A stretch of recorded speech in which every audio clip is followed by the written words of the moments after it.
ფეხბურთის ყურებისას ყველაზე გემრიელი სასუსნაო არის, რა თქმა უნდა, კანჭი, რომელიც უხდება ცივ ლუდს. დიდ შესავალს არ გავაკეთებ, რადგანაც უგემრიელესი კანჭის რეცეპტი გველოდება წინ. გაზის ფარსუნგის დახმარებით აუცილებლად შევტρუსოთ ღორის კანჭი, მოვათასოთ ქვაბში, დავუმატოთ ნიახურის ღეროები, 1 ცალი სტაფილო, 2 ცალი ხახვიც დავუმატოთ, გემონები დავუმატოთ ნიორი და ასევე დაფნის ბოთოლიც. ზედაპირზე მოვაყაროთ ბახარის მარცვლები, მოვათასოთ სოიას соуსი, უხვად მოვაყაროთ მარილი და დავუმატოთ შავი გაუფილტრავი ლუდი.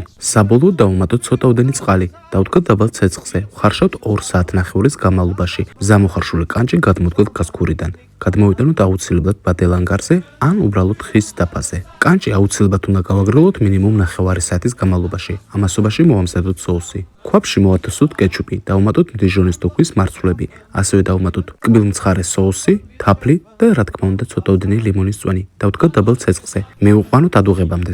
როგორც კი წამოდუღდება, ადუღებიდან 2 წუთი ისევე ვადუღოთ. საბოლოოდ გადმოვიტანოთ საწურზე და გავწუროთ აუცილებლად. მიღებული соуსი გავყოთ 2 ნაწილად.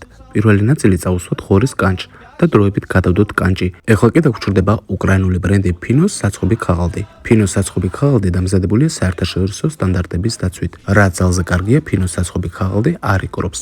რაც მთავარია, ადვილად სხობის შემდგომ. ასევე დაგვრჩება ალუმინის ფოლგა. ალუმინის ფოლგა მოგცემს იმის საშუალებას, რომ ზედაპირი არ დაიბრაწოს. ვაწყობთ 180 გრადუსზე 45 წუთის განმავლობაში. საბოლოოდ ასეთი არაჩვეულებრივი კნატუნა კანჭი გამოგვივიდა.